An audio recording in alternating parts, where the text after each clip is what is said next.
초등학교 3학년 2학기 놀라운 사실을 배웠습니다. 당시는 국민학교였죠. 바로 의식주라는 것입니다. 의식주, 사람이 살아가는데 필수적인 세 가지 요소, 옷, 음식, 집을 뜻합니다. 이 세 가지 요소를 충족하지 못하면 인간적인 생활을 하지 못한다라는 사회 교과서 보면서 좀 이해되지 않았습니다. 저에게는 이해가 되지 않고 놀라웠던 것은 꼭 시까지는 이해하겠는데 주는 있어야 되는 것인가? 주가 없어도 나는 우리 집은 잘 사는 것 같은데 당시 저희는 집이 없었던 걸로 기억이 납니다. 아니 정확히는 집이 있었지만 보통 6개월에서 1년 단위로 살다가 이사를 다녔습니다. 아버지가 뭐 하시는 분인지 잘 몰랐습니다. 후회한 사실이지만 아버지는 선교사로 또 그 신학도로 사역을 하시며 바쁘셨던 걸로 기억이 납니다. 어머니도 마찬가지셨습니다.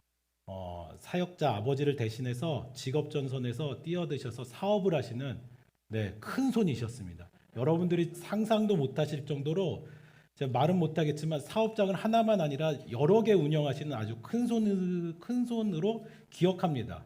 그래서 먹는 것과 입는 것에 대해서는 걱정 안 하며 살았는데요. 명품 옷은 아니었지만 계절에 맞춰서 옷을 입혀주셨고 먹고 싶은 것도 자주 먹어서 제 몸이 그것을 보증하고 있습니다. 네. 그런데 집은 늘 이사를 다녔습니다.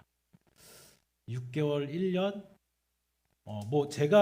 제가 기억하기로는 초등학교 시절 전학이 4번인가 5번. 그래서 저는 초등학교 시절 친구들이 별로 없습니다.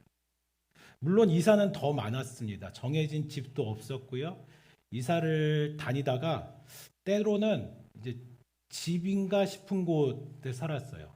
이제 지하 교회 단칸방에 저희 가정뿐만 아니라 다른 분도 왜 살지 했는데 다른 분도 같이 살고 왜 조부모님 댁에 사는 거는 그냥 당연한 것이었고 근데 어린 시절 저에게는 집이 없어도 이렇게 잘 사는 것이 마치 탐험을 떠나는 느낌이었던 것 같아요.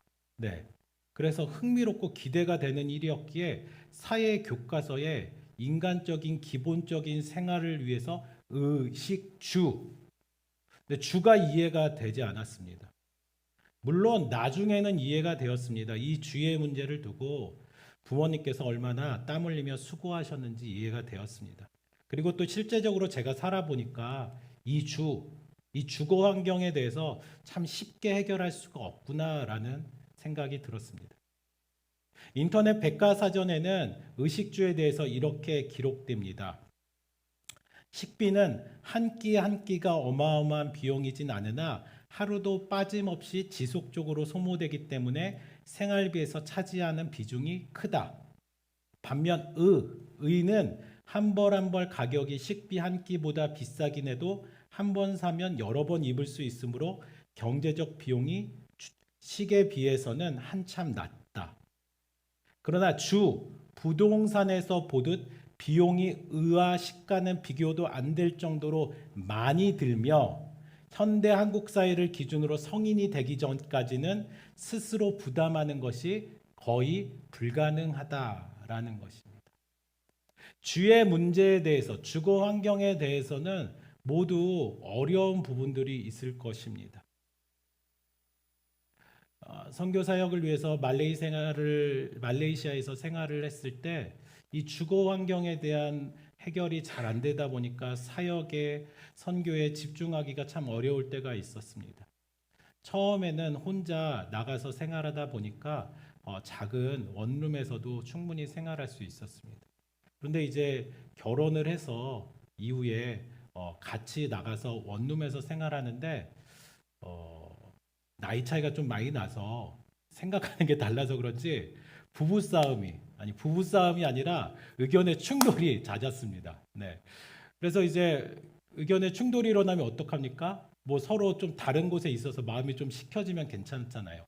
근데 원룸에서 생활하다 보니까 이제 어디 갈 데가 없는 거예요. 화장실을 갈 수도 없는 거고 그렇다고 복도에 가서 있을 수도 없는 거고 같이 이제 원룸에서 생활하다 보니까 서로 그냥 계속 부대끼는 부분들이 많았습니다. 그래서 그 부대끼는 부분이 어떻게 하면은 해결될까 싶어서 계속 기도하고 간구했었습니다. 집을 좀 이사할 수 있기를. 하나님께서 또 도와주셔서 또 당시에 이제 재원교회에서 또 도와주시고 섬겨주셔서 그래도 좋은 주거 환경으로 옮기면서 안정적인 생활을 할 수 있게 되었습니다. 주거 환경이 해결되면 안정적일 수 있습니다. 본문에서도 안정적인 삶을 살게 된 한 가족의 이야기가 나옵니다.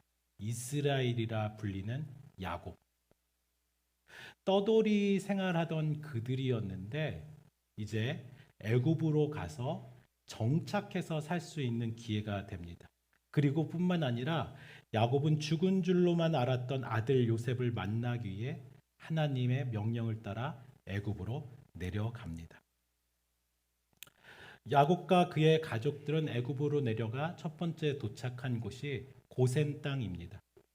그 시간에 맞춰 요셉도 수레를 타고 고센 땅으로 올라옵니다. 요셉은 아버지가 도성으로 올라올 때까지 기다릴 수 없었습니다. 어서 바삐 보고 싶은 아버지와 재회하기 위해서 수레를 타고 갑니다. 요셉이 수레를 탔다라는 것은 많은 수행원을 거느리고 온 것입니다. 그의 권위가 얼마나 높은지 알 수 있습니다. 이제 그 수레를 타고 아버지께 나와 감격적인 부자의 재회가 이루어집니다. 서로 목을 어긋맞춰 안고 얼마 동안 울매라고 성경은 기록합니다. 목을 안았다라는 것은 그 내용을 뒤에 반복하면서 그들의 재회가 얼마나 감격스러운지, 얼마나 보고 싶었던 아들을, 얼마나 보고 싶었던 아버지를 보게 되었는지 이야기합니다. 이에 야곱은 말하고 있습니다. 창세기 46장 30절의 말씀을 통해서 아버지 야곱은 그 심정을 말합니다. 같이 읽겠습니다. 이스라엘이 요셉에게 이르되 내가 지금까지 살아 있고 내가 내 얼굴을 보았으니 지금 죽어도 조카도다. 얼마나 기뻤는지. 죽었었던 아들인데 이제 만나서 너무 좋은 나머지 내가 이제는 죽어도 좋겠다. 요셉을 처음 잃었었던 야곱은 어땠습니까? 내가 죽더라도 요셉 만나러 스올까지 내려가겠다 했었던 야곱입니다. 그런데 이제는 살아서 요셉을 만나니 그 기쁨을 말로 표현할 수 없습니다. 이후로 요셉을 만나고 이후로 야곱은 17년을 더 삽니다. 야곱은 요셉이 태어나서 17년간 요셉이 17년인 17살이 될 때까지 같이 살다가 헤어졌고요. 이제 다시 만나서 17년을 함께 살고 죽임을 맞습니다. 이러한 감격스러운 만남이 바라기는 여러분들의 삶 가운데 넘쳐나기를 축복합니다. 지난주 은혜로운 부흥의 시간이 있었습니다. 참 은혜로운 시간이셨죠? 네, 참 감사한 것은 주일부터 월, 화, 수 그 4일 동안의 시간인데도 성도님들이 나오기 위해서 정말 부단히 애써주신 모습에 감격스러웠고 참 감사를 드립니다. 처음에 이제 담임 목사님께서 부흥회를 한다고 그랬을 때 제가 이 자리에서 죄송한 말씀을 표현하면 왜 이 시간에 왜 이 시점에 부흥회를 해야 되냐고.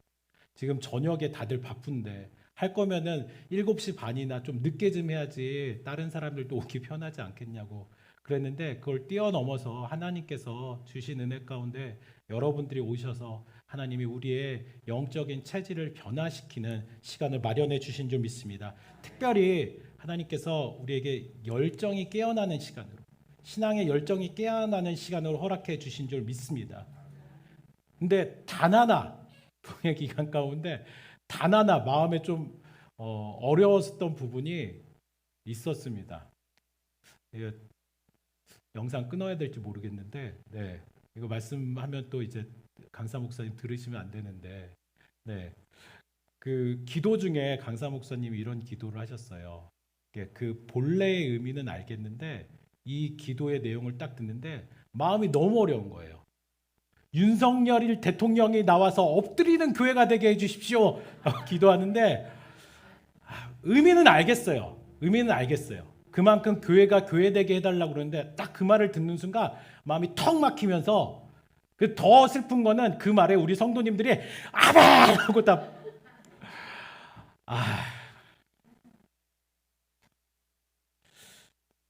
전 그렇게 생각합니다.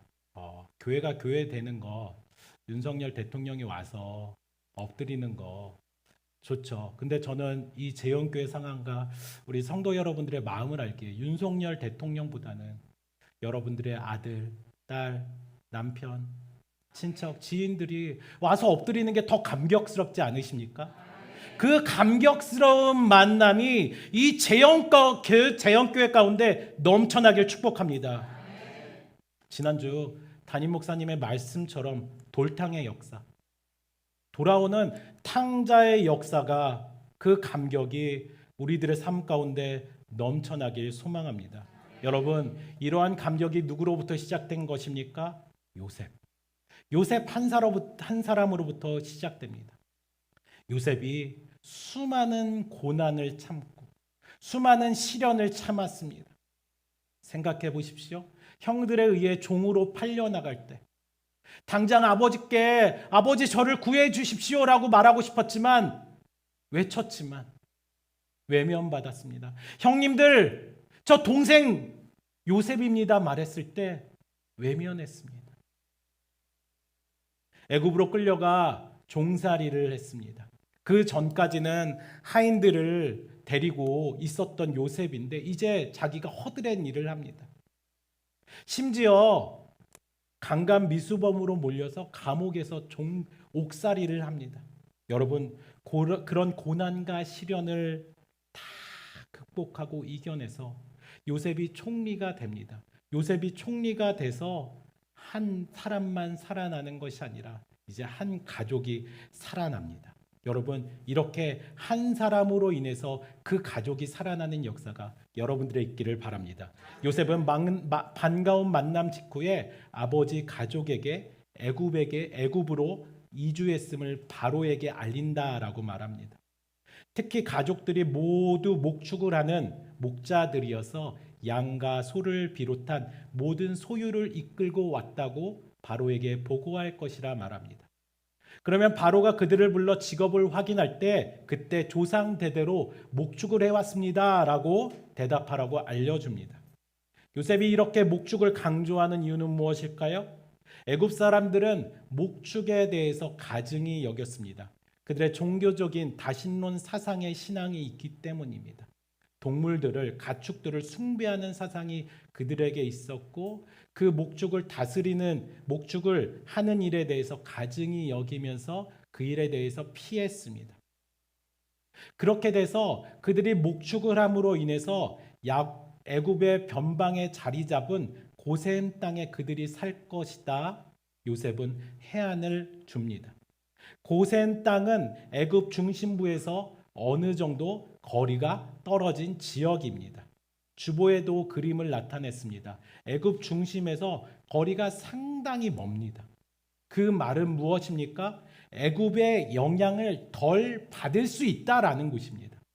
애굽의 영향을 덜 받는다라는 건 무엇입니까? 우상 숭배의 절정을 이루고 있는 애굽으로부터 세속의 문학의 타락의 최정점을 달리는 애굽으로부터 애굽의 중심부로부터 떨어졌다라는 것은 하나님을 향한 신앙을 지킬 수 있는 곳입니다. 하나님을 향한 거룩함을 지키려는 요셉의 해안 안목이었습니다. 세상의 가치에 물들이지 않는 거룩함만이 세상의 진리를 드러내고 세상 사람들을 구원으로 이끌어내는 능력임을 우리는 잊지 말아야 됩니다. 뿐만 아니라 목축을 하기에도 고센은 기름진 땅이었습니다. 가업이 계속 이어져서 그들이 안정적인 생활을 할 수 있는 곳이었습니다. 마지막으로 가나안과 상대적으로 가까운 애굽의 국경에 있습니다. 후일에 가나안으로 떠나기에 용이한 곳이었다라는 것입니다. 왜 그들은 가나안으로 떠나야 됩니까? 하나님께서 가나안을 주신다고 약속하셨기 때문에 언젠가는 가나안으로 떠나야 됩니다. 요셉은 이 사실을 알고 애굽의 국경 지대인 고센을 야곱의 가족들에게 제안합니다. 요셉의 해안이 얼마나 뛰어난지 알 수 있습니다. 고센 땅을 결정하기까지 많은 고심을 했었을 것입니다. 생각하다가 하나님의 뜻과 계획을 기도로 구하며 하나님께서는 그에게 고센 땅을 제안하였을 것입니다. 성도 여러분, 여러분들의 삶에도 하나님을 경외함으로 이렇게 믿음의 안목이 넓고 깊어지시길 축복합니다. 그래서 구별되고 거룩한 땅에 사시길 바랍니다. 여러분, 고센은 이 야곱의 가족에게 분명 완벽한 땅이었습니다. 애굽인들과 구별됩니다. 하나님의 약속의 말씀, 가나안으로 떠나는 약속의 말씀을 이행하는데 지리적 조건으로 완벽합니다. 이스라엘의 가업, 목축업을 이어가며 생계를 유지하기에 좋은 땅입니다. 아니, 당시의 가나안의 기근을 생각한다면 완벽한 땅입니다. 최고의 땅입니다. 그런데 여러분, 고센 어떻게 됩니까? 고센은 고생의 땅이 됩니다. 이루 말할 수 없는 고생이 그 고센에서 시작됩니다. 하나님과 멀어집니다. 애굽의 노예, 세상의 종이 됩니다. 출애굽기 1장 10절에서 14절의 말씀 같이 읽어보겠습니다. 자, 우리가 그들에게 대하여 지혜롭게 하자. 두렵건대 그들이 더 많게 되면 전쟁이 일어날 때에 우리가 대적과 합합하여 우리와 싸우고 이 땅에서 나갈까 하노라 하고 감독들을 그들 위에 세우고 그들에게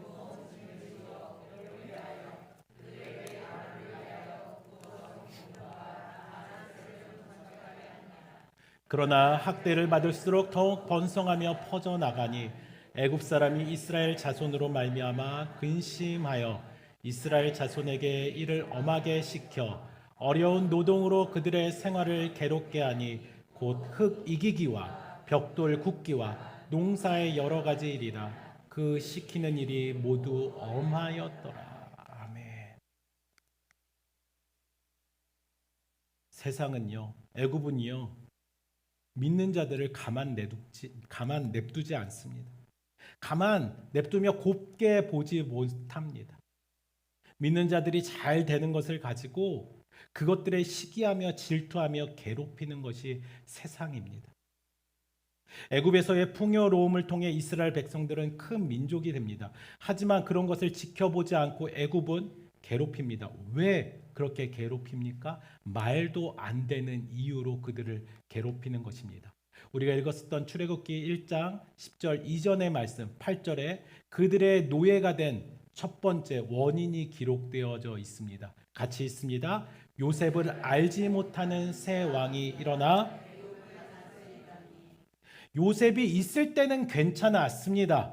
요셉의 건의에 다들 순종했습니다. 존중했습니다. 그러나 요셉이 없자 노예로 끝나지 않고 그들을 생명까지 위협하며 그들의 민족을 끊게 하려고 하는 것입니다. 출애굽기 1장 16절의 말씀입니다. 이르되 너희는 히브리 여인을 위하여 해산을 도울 때에 그 자리를 살펴서 아들이거든 그를 죽이고 딸이거든 살려두라. 무슨 말입니까? 이스라엘 백성들의 출산율이 너무 좋으니까 아기들의 남자들을 죽이게 하려는 것 아닙니까? 이스라엘 족속들을 완전히 이 땅에서 없애버리겠다라는 것입니다. 세상은요, 이렇게 우리를 해하려고 합니다. 우리를 노예 삼으려고 합니다. 어디에서요? 고센 땅에서요. 정말 이 정도면 우리가 신앙생활하기에 너무 좋은 땅이다. 이 정도면 우리가 기근을 피해서 좋은 곳에 있다라고 한 그 고센에서 고생이 시작된 것입니다. 여러분, 땅은 이렇게 변합니다. 땅은 영원하지 않습니다. 부동산 경기의 지각 변동이 연일 일어나는 것을 우리는 봅니다. 아파트 값이 말도 안 되게 상승되더니 몇 개월 만에, 아니 한두 주 만에 억 이상이 떨어지고 다시 오르고 오늘 설교의 제목처럼 상전벽해가 되고 있습니다. 세상 일의 변함이 심함이다라는 것입니다. 정말 이런 놀라운 일이 있는데요. 상전벽해라는 놀라운 일이 있는데 이 상전벽해보다 더 놀라운 것은 이 상전벽해를 모르시는 분이 없다라는 거예요. 세상 일이 심하게 변하는 것에 대해서 여러분은 모르십니까? 우리들은 우리의 삶 가운데서 이 상전 벽해와 같은 수많은 일들을 경험했음에도 불구하고 상전 벽해와 같은 이 부동산의 지각 변동에 우리의 마음까지 흔들립니다. 아니, 집이 이렇게 올랐어. 아니, 집이 이렇게 떨어졌어.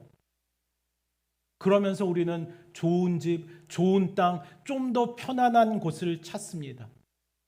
내가 아니라 나의 가족 또는 다른 이유를 찾아가면서 주거 환경에 대해서 우리는 갈망합니다. 무엇입니까? 그 주의 문제는 더 이상 그냥 우리의 삶의 필요함 이상의 우리의 우상이 된 것입니다. 집, 땅은 우리의 우상이 되어 하나님의 자리에 앉아 우리를 넘어뜨리게 합니다. 설교 초반부에 말레이시아에서의 이제 생활을 말씀드렸습니다. 분명 둘이 살 때는 원룸에서 있을 때 부부싸움을 할 때, 부부싸움이 아니죠. 서로 의견의 충돌이 일어났을 때 한 곳에 있다 보니까 너무 힘들었습니다. 그런데 방이 2개가 되고 좀 더 넓은 집으로 가면 괜찮겠거니 했는데 방이 2개가 되고 넓은 집으로 이사하니까 그 의견의 충돌이 전에는 짧게 끝났는데 이제는 오래 가는 거예요. 왜요? 서로 다른 방에 있으면 되니까. 한 방에 있을 때는 같이 어쩔 수 없이 얘기를 해야 돼요. 그래서 풀어야 돼요. 또 저는 얘기하는 거를 좋아하지 않는 스타일이에요. 이제 모르겠어요. 여자분들이 이야기를 하면서 막 서로 풀고 그러면 좋아하잖아요. 근데 모르겠어요. 남자들은 금방 풀지 않고 그거에 대해서 묵상하면서 생각하면서 이걸 어떻게 해야 될까 고민하거든요. 그리고 전에는 원룸에 있을 때 둘이 같이 있기가 영 불편하면 교회로 갔어요. 가까운 교회 가서 그냥 기도하고서는 있었어요. 근데 이제는 방이 2개가 있다 보니까 불편함이 있을 때 다른 방에 가서 문 그냥 틀어막고 안에 있으면 됐어요. 그렇습니다. 여러분, 이 땅에는 분명 좋은 집, 좋은 땅은 없습니다. 완벽한 집 없습니다. 사람의 욕망이 만들어낸 집은 우상일 뿐입니다. 처음에는 만족하다가도 시간이 조금 지나면 만족하지 못합니다. 처음에는 감사하다가도 시간이 지나면 감사가 사라집니다. 처음에는 다 좋게만 보였는데 안 좋은 이유들이 계속 보입니다. 그럼에도 계속 매달리며 집에 대해서 고민하는 것, 땅에 대해서 고민하는 것, 주거 환경에 대해서 고민하는 그 이유는 무엇입니까? 우리가 그곳에 매여 있다라는 것입니다. 바로 그것을 숭배하면서 우리가 우상 숭배하고 있다라는 것입니다. 여러분, 집은요, 주거 환경은요, 기억하십시오. 우상입니다. 그 우상은 우리를 지배하며 안일함 가운데 우리의 신앙을 잃게 만듭니다. 하나님과 점점 멀어지게 만듭니다. 여러분, 이 우상 내려놓아야 됩니다. 제거해야 됩니다. 재개발 속의 재영교회, 우리는 기도해야 됩니다. 지금 이 재영교회는 땅의 우상에, 건물의 우상에 노예가 되고 있지 않는가. 많은 교회들이 큰 교회, 넓은 교회, 주차장이 편한 교회, 예배당이 편한 교회, 몇천 명, 몇만 명이 모일 수 있는 메가처치를 되고자 합니다. 그래서 더 넓은 땅, 더 좋은 땅, 사람들이 더 많이 모이기 편한 땅, 소위 역세권으로 사람들이 교회를 만들려고 합니다. 그러면서 그 복음의 접점으로 좋은 땅, 좋은 곳에 가려는 의도는 알지만 땅이라는 우상에 하나님과 점점 멀어지는 것이 이 땅의 교회의 현실일지도 모릅니다. 바라기는 우리 섬기고 있는 예수 그리스도의 몸된 이 재원교회가 땅의 우상을 숭배하는 것이 아니라 이 땅의 주인 대신 하나님만 경배하는 교회가 되길 간절히 소망합니다. 여러분, 땅의 우상의 영향력을 안 받으려면 어떻게 해야 됩니까? 내가 사는 땅이 아니라, 내가 선택하는 땅이 아니라, 내가 원하는 땅이 아니라 하나님이 주시는 땅에 살면 됩니다. 마태복음 5장 5절은 말합니다. 온유한 자는 복이 있나니 그들이 땅을 기업으로 받을 것이며, 온유한 자가 되어서 하나님께 땅을 받으면 됩니다. 하나님이 주시는 땅은 내 땅이 아니라 하나님의 땅이므로 땅의 우상으로부터 자유한 곳입니다. 세상의 땅 고센, 하나님이 세상의 땅 고센이 아니라 하나님이 주시는 영적인 고센에 살면 된다라는 것입니다. 마태복음 5장 5절 이 영적인 고센, 이 땅을 받는 사람, 어떤 사람이 받을 수 있습니까? 온유한 자라고 기록되어져 있습니다. 온유에는 여러분들 다 생각하는 부분들이 있을 것입니다. 많은 사전적 의미가 있습니다. 근데 결론적으로 온유는 예수 그리스도이십니다. 예수 그리스도를 통하여서 그 땅을 하나님께 받을 수 있다라는 것입니다. 마태복음 11장 29절에는 이렇게 말합니다. 나는 마음이 온유하고 겸손하니 나의 멍에를 메고 내게 배우라. 그리하면 너희 마음이 쉼을 얻으리니. 예수님은 자신을 온유하다라고 말씀하십니다. 온유, 약하고 무조건 약해서 무조건 참고 비굴하게 구는 것, 그것이 온유가 아닙니다. 형편없고 실력 없어서 그냥 참는 것 온유가 아닙니다. 나이가 많이 있어서 참는 것 온유가 아닙니다. 무조건 부드럽게 대하는 것이 온유가 아닙니다. 온유한 자는 약해 보이지만 강포한 자를 굴복시키는 힘이 있습니다. 왜 그렇습니까? 어떤 일을 만나도 사랑과 인내와 친절로 행할 수 있는 것은 여러분 성품이 좋아서 지구력이 강해서 강직함이 있어서가 아닙니다. 모든 상황에서 사랑과 인내와 친절로 행하며 온유할 수 있는 것은 하나님의 일하심을 바라보았기 때문입니다. 같이 한번 외쳐보시겠습니까? 하나님의 일하심을 바라보기를 원합니다. 우리 옆에 계신 분들 인사해 주십시오. 하나님의 일하심을 바라보십시오. 하나님의 일하심을 바라보는 자가 온유할 수 있고 하나님의 일하심을 바라보며 온유한 자가 땅을 하나님으로부터 받을 수 있는 것입니다. 할렐루야. 여러분, 그런데 우리는 도무지 온유할 수 없습니다. 하나님의 일하심을 바라보기가 어렵습니다. 그래서 하나님께서는 이 땅 가운데 우리에게 예수 그리스도를 보내주셨습니다. 온유함의 대표이신 예수 그리스도를 통하여서 우리는 온유로 나아갈 수 있습니다. 예수님께서는 스스로 자신을 온유하다라고 말씀하십니다. 하나님의 일하심을 바라보았기 때문에 그는 그렇게 말씀하신 것입니다. 예수님의 온유의 삶, 어떤 삶이셨습니까? 하나님이신 예수님께서 이 땅에 오셨을 때 여러분들은 편안하지는 않으셨을 것입니다. 연약한 육체 가운데 계신 예수님께서는 분명 불편함이 있으셨을 것입니다. 여러 불편함을 넘어서 상심과 상처, 피곤함, 고통들이 넘쳐나셨을 것입니다. 그 중에서도 예수님의 하나님 되심으로 인해서 모든 것을 알고 계신 것 때문에 상심의 마음이 크셨을 것입니다. 생각해 보십시오. 가룟 유다가 배반할 것을. 그 사랑으로 섬기고 있는 제자 중에 가룟 유다가 배반할 것을.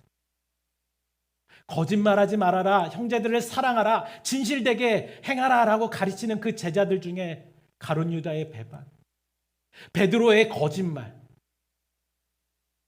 다른 제자들의 그 배신들을 생각했을 때 그 마음이 얼마나 상심이 크셨겠습니까? 그래서 예수님은 말씀하십니다. 마태복음 26장 39절입니다. 같이 있습니다. 내 아버지여 만일 할만하시거든 이 잔을 내게서 지나가게.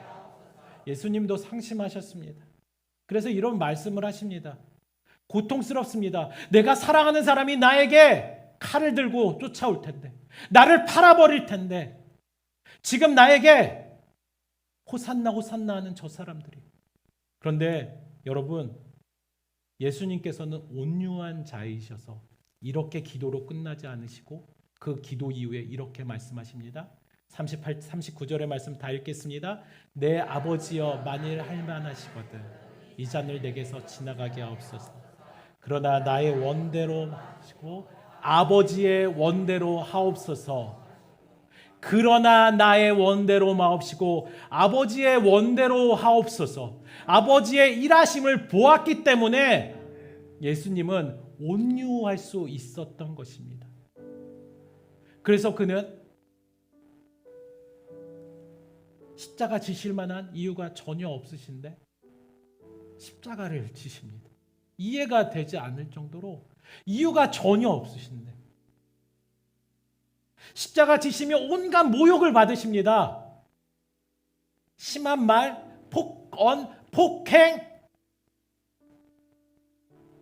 예수님에게 자행됩니다. 십자가의 손과 발을 꿰뚫은 대못, 배에 찔린 창은 물과 피를 흘려내게 합니다. 그렇게 십자가에서 한 번에가 아니라 천천히 인간이 당할 수 있는 모든 고통 가운데 죽으십니다. 여러분, 죽으실 수밖에 없는 분이냐고요? 능력이 없으신 분이냐고요? 5,000명을 먹이셨던 예수님이십니다. 무리를 거닐었던 예수님이십니다. 폭풍우를 잠잠케 하셨던 예수님이십니다. 고통스러운 질병 가운데 있었던 사람들을 치유하셨던 예수님이십니다. 죽었던 사람을 살리신 예수님이십니다. 그런데 십자가에서 자기의 고통을 왜 참을 수 있으셨던 것입니까? 예수님께서는 온유한 분이셨기에 참으실 수 있으셨던 것입니다. 하나님의 일하심을 바라보며 그는 끝까지 온유하실 수 있었던 것입니다. 온유한 자는 복이 있나니 땅을 기업으로 받을 것이며 스스로 그 말씀을 이뤄내십니다. 온유한 자는 복이 있나니 땅을 기업으로 받을 것이며 예수님은 그 온유함을 통해서 땅을 받습니다. 이 땅을 받습니다. 천하 만민의 땅을 받습니다. 그리고 이 땅을 구원시켜 주심으로 구원의 문이 되십니다. 오늘날 땅은, 집은, 주거 환경은 우리의 우상이 되어 오늘날 많은 사람들을 지배합니다. 우리는 재개발 지역에 살다 보니까 더 그러한 우상에 노출됩니다. 아니, 그러한 일이 아니더라도 우리 주변의 사람들, 가족들, 자녀들, 친척, 지인들을 통해서 더 좋은 곳에 살아야 되는데, 저는 오늘 말씀이 좋은 곳에 살지 말라는 이야기는 아닙니다. 우리가 좋은 곳에 살 수도 있습니다. 그러나 우리가 기억해야 되는 것, 푸른 마르고 꽃은 시드나 상전 벽해, 영원한 것은 없습니다. 분명 변합니다. 분명 처음에는 좋았는데 후에는 나쁘게 될 수 있습니다. 근데 거기서 머무는 것이 아니라, 고센 땅, 거기서 머무는 것이 아니라 우리가 진정으로 있어야 되는 것은 하나님이 주시는 땅, 내가 선택한 땅, 그래서 그 땅이 나를 지배하는 것이 아니라 하나님이 주시는 땅이므로 하나님이 나를 지배하는 곳 가운데 우리는 살아야 됩니다. 그러기 위해서 우리는 온유한 자가 되어야 되고요. 우리가 온유할 수 없으므로 우리는 예수 그리스도를 바라봐야 되는 것입니다. 2000년 전에 십자가 지신 그 예수 그리스도를 바라보고요. 그 십자가가 지금 이 시대에도 내 삶 가운데서도 함께 하심을 바라보며 있을 때 우리는 우상, 그 주거 환경이라는, 집이라는, 땅이라는 우상으로부터 자유케 될 줄 믿습니다. 진리 되신 예수 그리스도를 믿으시기 바랍니다. 진리 되신 예수 그리스도로부터 우상 가운데 자유하시기 바랍니다. 집의 우상으로부터, 환경의 우상으로부터 자유하시기 바랍니다. 여러분들이 자유함으로 예수 그리스도를 믿을 때 너와 내 집이 구원을 얻으리라 하시는 성경의 말씀이 이루어질 줄 믿습니다. 그래서 이 시간 같이 기도하며 나가기 원합니다. 같이 기도하며 나갈 때 저를 따라서 함께 이 시간 기도하며 결단하며 나가기 원합니다. 땅의 우상으로부터, 또 수많은 우상으로부터 우리가 자유할 수 있는 것은 진리 예수 그리스도밖에 없습니다. 예수 그리스도를 여러분들의 마음 가운데 영접하시기 바랍니다. 아니, 이미 영접하신 분들은 그 예수 그리스도를 마음판 가운데 새기시기 바랍니다. 그래서 저를 따라서 이 시간 믿음으로 입술을 열어서 기도하며 나가겠습니다. 살아계신 하나님, 이 땅에 오신 예수 그리스도의 이름으로 기도합니다. 하나님, 나는 죄인입니다. 하나님, 나는 죽을 수밖에 없는 죄인입니다. 이 죄로부터 끊어지게 하여 주시옵소서. 내가 스스로 지은 죄뿐만 아니라 아담의 원죄, 그것에 대해서 몸부림치며 슬퍼하며 회개하게 하여 주시옵소서. 예수님을 계속 기도합니다. 예수님을 내 마음 가운데 모십니다. 예수님을 의지합니다. 예수님을 붙잡습니다. 예수님의 십자가를 바라봅니다. 여러분 잘하셨습니다. 여러분 그 고백 가운데 성령님께서 여러분들의 마음 가운데 충만하셔서 하나님의 일하심을 바라보게 하실 줄 믿습니다. 우리 이 시간 같이 이제 두 눈을 뜨고 입술을 열어서 왕이신 나의 하나님 찬양을 드리는데요. 왕이신 나의 하나님 이 찬양을 드리면서 여러분들 삶 가운데 하나님의 일하심을 바라보시고 그 하나님이 나를 다스려 주심을 구하기를 바랍니다.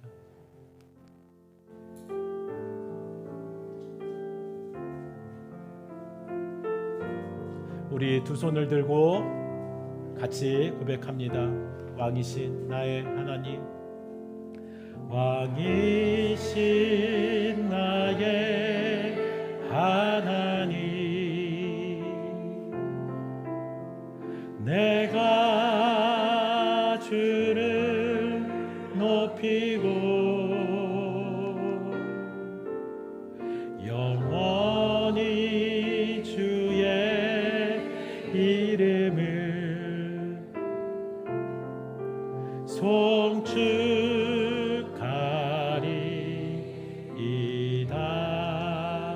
왕이신 나의 하나님, 왕이신 여러분 하나님을 여러분들의 왕으로 인정하십시오. 여러분의 왕으로 모시기 바랍니다.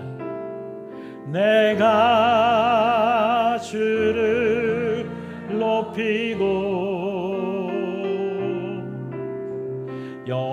하나님 나를 다스려 주시옵소서. 하나님 내 생각을 다스려 주시옵소서. 하나님 내 몸을 다스려 주시옵소서. 송축하리.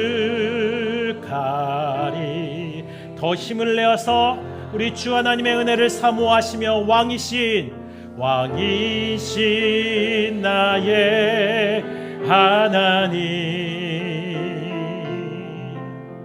내가 주를 높이고 영원히 주의 이름을 송축하리. 자, 마지막 우리의 목소리로만 같이 함께 잠잠히. 왕이신 나의 하나님, 내가 주를 높이고 영원히 주의 이름을 송축하리이다.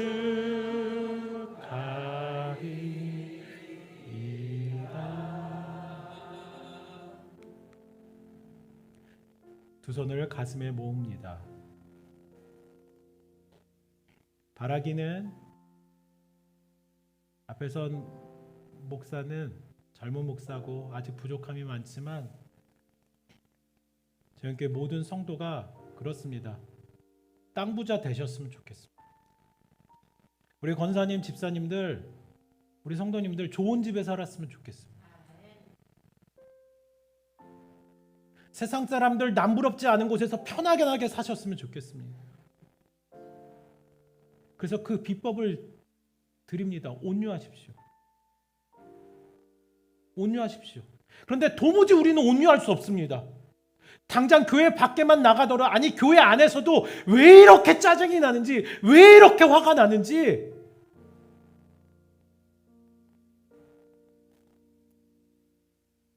그렇다면 온유함의 대표이신 예수 그리스도를 믿으십시오. 예수 그리스도를 진실되게 믿으십시오. 예수 그리스도를 여러분들 마음 중심 가운데 모시기 바랍니다. 그때 집은 우리의 우상이 아니라, 우리의 주거 환경은 우리의 우상이 아니라 하나님이 주시는 축복의 땅이 될 줄 믿습니다.